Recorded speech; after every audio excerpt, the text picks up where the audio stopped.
C. Facultad de recordar. Siendo que en cada estructura viva puede definirse una memoria a partir de la percepción subjetiva de su capacidad, es evidente que cada sujeto local dispondrá de su particular facultad de recordar. Por eso decimos que la facultad de recordar es propia del sujeto anímico completo, cualquiera sea la estructura en la que actúe. Sin embargo, los recuerdos, el objeto del acto de recordar, son reproducciones conscientes, es decir, imágenes referidas hacia el umbral de conciencia, hacia el centro de referencia de sí mismo. Sea que haya sido localizado en la memoria arquetípica por el sujeto racional, en la memoria cultural por el sujeto cultural o en la memoria de sí mismo por el sujeto consciente, el contenido sémico del recuerdo emerge a través de la esfera de sombra y se manifiesta en la esfera de luz como reproducción consciente. De aquí que en los análisis siguientes, no obstante su procedencia de distintas memorias, es decir, de distintas estructuras, al recuerdo se lo considere referido exclusivamente al sujeto consciente. El recuerdo será una reproducción consciente requerida por el sujeto consciente y el sujeto consciente será quien dispone de la facultad de recordar. Este convenio nos facilitará enormemente la explicación. Puestas así las cosas, podemos afirmar que la facultad de recordar es en todo semejante a la facultad de imaginar que hemos descrito en la primera parte. Un recuerdo, en efecto, solo difiere de una fantasía en que es reconocido como tal. Entonces, el recuerdo aparece claramente referido a un pasado real, a diferencia de toda fantasía en la que es evidente su carácter irreal. Y esta posibilidad de reconocimiento inmediato es lo que caracteriza subjetivamente a la facultad de recordar. El sujeto consciente, por otra parte, puede distinguir con claridad si el contenido de su pensamiento es algo recordado o algo imaginado. Por lo demás, como veremos enseguida, las propiedades energéticas de un recuerdo y de una fantasía son completamente equivalentes. En principio, notemos lo siguiente. Tanto el recuerdo como la fantasía son reproducciones efectuadas por un acto volitivo del sujeto. Toda otra representación es siempre una producción de los sujetos racional o cultural. El recuerdo y la fantasía, por el contrario, son reproducciones causadas por el requerimiento del sujeto consciente.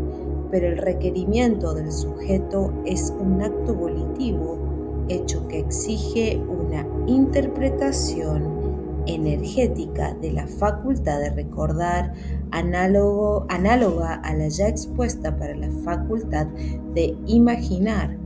Releamos, pues, lo dicho en la página 153.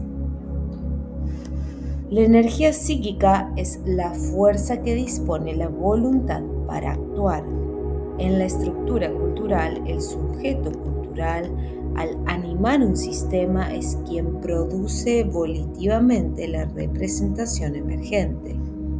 La potencia activa de la relación es en realidad la disposición potencial para actuar que posee el sistema vivo animado por el alma.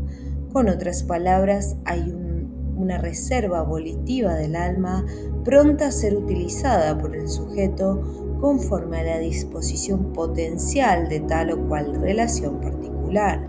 Recordemos que definimos a las facultades como disposiciones del sujeto.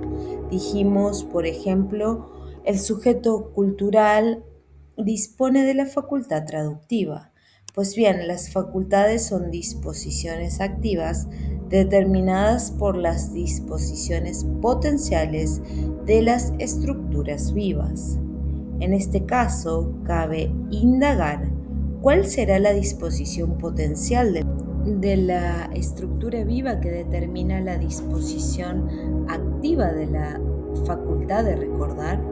Respuesta: la memoria, vale decir, la capacidad de la estructura viva. La capacidad de la memoria en cuanto continente anémico es el límite formal que determina la disposición activa de la facultad de recordar, tanto para recibir, conservar o reproducir contenidos némicos. Hemos visto que la capacidad es una determinación de la potencia formativa actuante en toda la estructura. Ahora comprobamos que la capacidad como memoria es una determinación de la potencia activa de la estructura viva, la que a su vez condiciona la disposición activa de la facultad traductiva. Sabemos por la definición funcional de la memoria que el sujeto anímico del pasú reconoce a un sistema como recuerdo si éste ha sido notado en el marco del concepto memoria. No hay que aclarar que esto ocurre automáticamente, que solo basta el requerimiento del sujeto para que la disposición activa de la facultad de recordar note al sistema en cuestión bajo la extensión del concepto memoria. Todo sistema posee la cualidad de subsistir en la estructura viva por causa de la potencia activa de las relaciones que sostienen el enlace con los principios o nudos de potencia pasiva. Pero al ser el sistema vivenciado subjetivamente como recuerdo, por la disposición de la facultad de recordar, esta cualidad de subsistir es asimismo comprendida como nota principal del recuerdo. Así, subjetivamente, el recuerdo se caracteriza por subsistir en la memoria. A requerimiento del sujeto consciente, la facultad de recordar reproduce el sistema recordado causando un símbolo emergente análogo al I de la figura 21. Sin embargo, este símbolo emergente del recuerdo no es una representación consciente. Los motivos son análogos a los argumentados cuando el símbolo emergente era una fantasía. Las fantasías y los recuerdos son imágenes esencialmente sostenidas por el sujeto consciente, reproducidas volitivamente por sí y para sí. Dos imágenes, una representación consciente y una fantasía o recuerdo, pueden ser sémicamente homólogas y poseer ambas energía máxima. Sin embargo, diferirán esencialmente en una nota de la energía, y esto debe ser así porque si no, el sujeto consciente no sabría distinguir la imagen de un ente real de una fantasía ideal o del recuerdo de un hecho pasado actualmente inexistente. No sabría diferenciar el plano de los entes reales del plano de los objetos imaginarios. La diferencia radica, según se dijo, en una nota de la energía. Es la primera intención o dirección hacia sí mismo que posee la energía de toda representación consciente. Las fantasías y los recuerdos, en efecto, no poseen la primera intención, puesto que no han sido referidas hacia sí mismos, sino que por el contrario se encontraban integradas en las estructuras vivas y de allí emergieron en la esfera de luz por requerimiento del sujeto consciente. El sujeto ha puesto a la fantasía o al recuerdo en la esfera de luz y los ha referido a un objeto ideal, a una idea.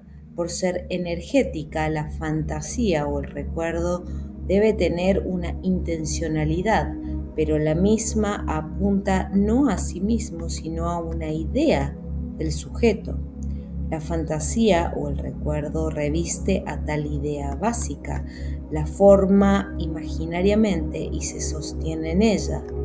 El sujeto consciente viene a ser así el soporte esencial de las fantasías y los recuerdos, pues se desdobla voluntariamente para reproducirlas. Este desdoblamiento voluntario del sujeto en la fantasía o el recuerdo, esta presencia íntima del sujeto en el objeto imaginario, hace que en todo momento exista conciencia del carácter puramente ideal de la imagen percibida. Página 155. El recuerdo o la fantasía aparecen referidos al sujeto consciente y sostenidos por este, que es quien los reprodujo volitivamente. Pero el sujeto puede distinguir entre un recuerdo y una fantasía. Puede reconocer al primero como la reproducción de un hecho pasado y desconocer a la segunda como evidencia de su carácter puramente imaginario, ideal y original. ¿Qué es, pues, lo que permite al sujeto consciente reconocer a un recuerdo y distinguirlo de una fantasía? Respuesta: el significado fundamental propuesto en el recuerdo correspondiente al concepto memoria. El recuerdo, a diferencia de la fantasía, ha sido reproducido bajo la extensión de un concepto memoria. El significado original del recuerdo resulta así refundado sobre el significado del concepto memoria por la disposición de la facultad de recordar. El recuerdo ahora no solo dice que es lo recordado, sino que ante todo dice que se trata de un recuerdo. En síntesis, el recuerdo se revela al sujeto consciente como tal por disposición de la facultad de recordar.